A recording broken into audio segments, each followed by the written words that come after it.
Ang abokado ay isa sa pinakamasustansyang prutas na pwede nating kainin. Ating alamin ang mga nakakabilib na health benefits nito.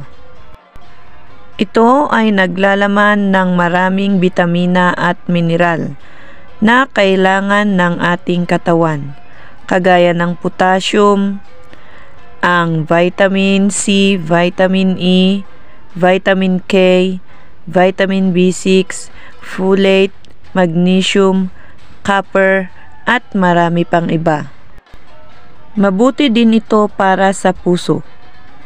Ang abokado ay tumutulong upang bawasan ang pamamaga, ibaba ang masamang kolesterol, itaas ang mabuting kolesterol, at bawasan ang mga panganib para sa coronary heart disease at iba pang chronic health issues.